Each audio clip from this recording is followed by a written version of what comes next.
Hey everybody, welcome back to my channel. I have today's lunchtime conversation for you. And I was just sitting here thinking about, as I'm in my 13th year of working in mental health, there's some things that I've learned over these 13 years that really don't nobody talk about.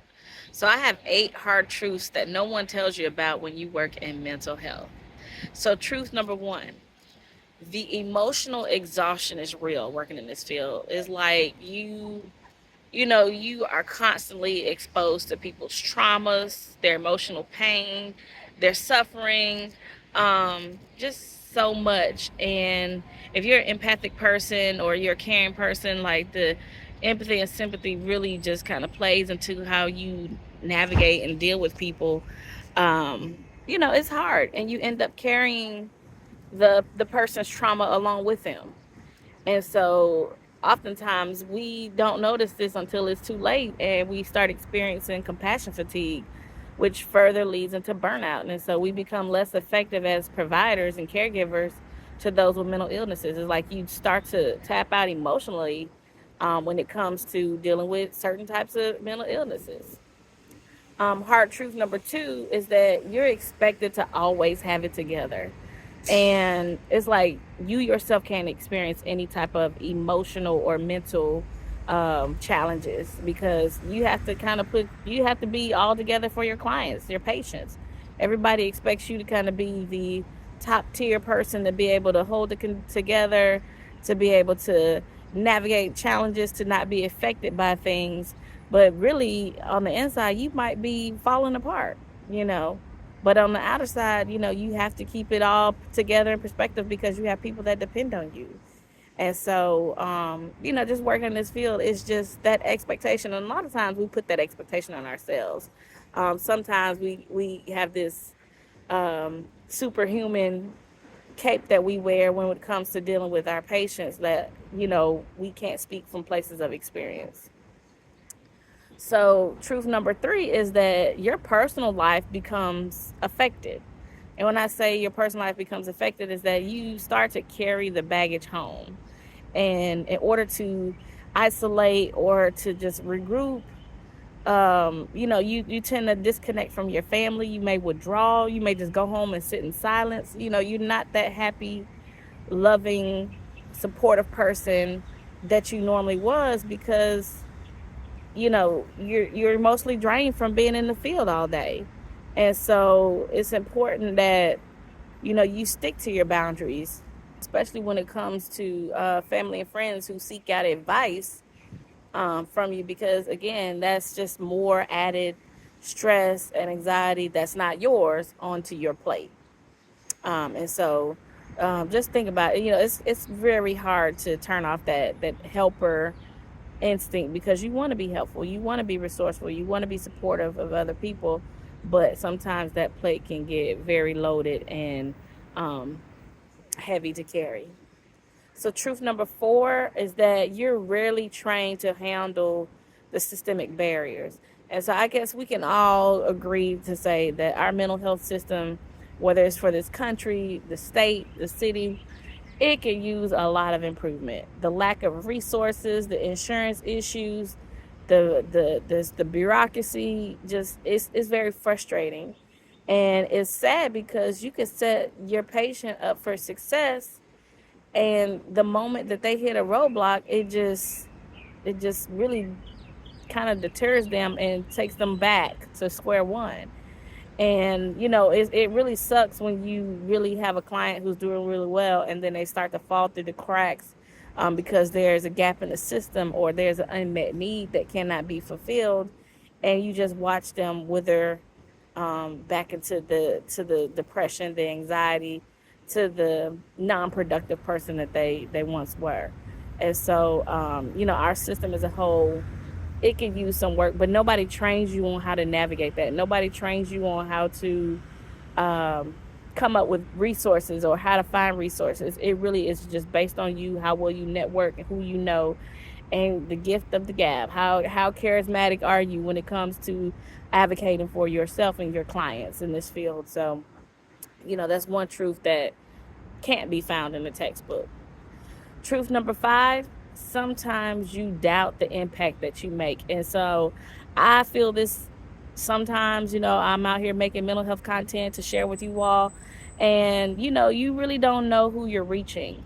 And so I always, when y'all reach out to me and say, hey, I really needed to hear that. Thank you for being inspirational. Thank you for being motivating. It really feeds my soul. It feeds me to keep going because sometimes you don't see that progress.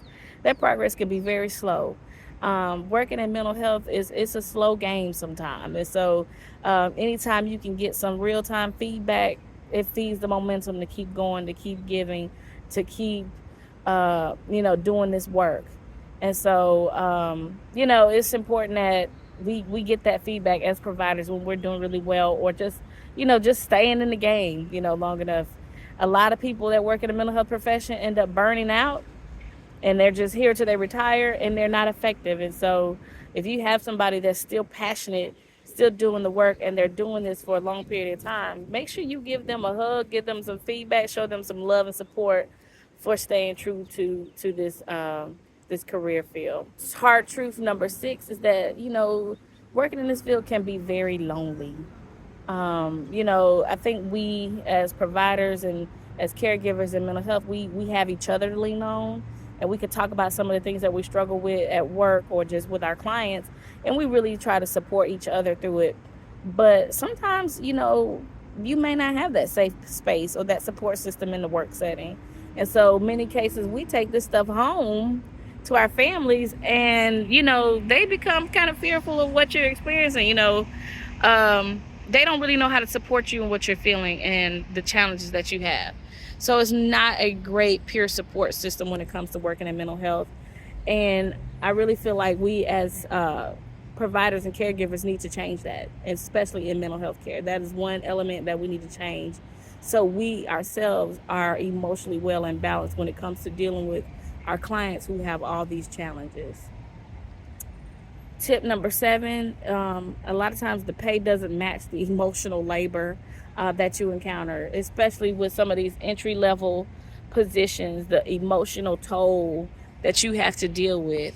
Therapists, social workers, case managers, nurses, like, we don't make all the big bucks like you might think we do. In many cases, if they do, they're working a lot of hours, they're giving up a lot of family time, they're giving up a lot to be able to compensate for that income. And so we don't, it's just a thankless job in both compensation and also in just expression.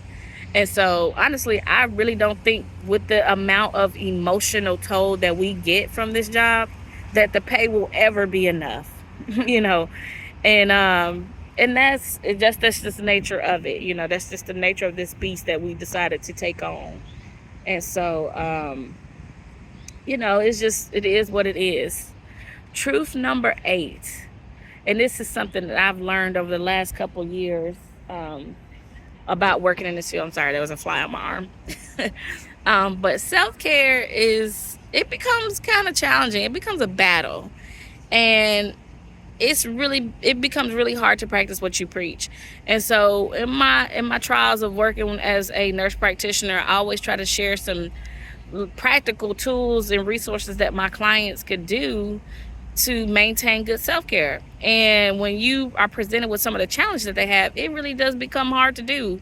Even just the basic things sometimes, because they don't have the support, they don't have the resources, they don't have the means, they lack the motivation, they lack the things that they need in order just to do the basics. And so again, that further leads to you getting frustrated, you burning out, like you're trying to set them up for success, but there's so many barriers in place that prevent them from being successful. And so it's important that we ourselves really be intentional about our self-care. And so I really have been like, self-care is just more than manicures and pedicures and massages. Like, that's great to take care of your physical body, but there's a lot of internal things that we need to do to help improve our self-care.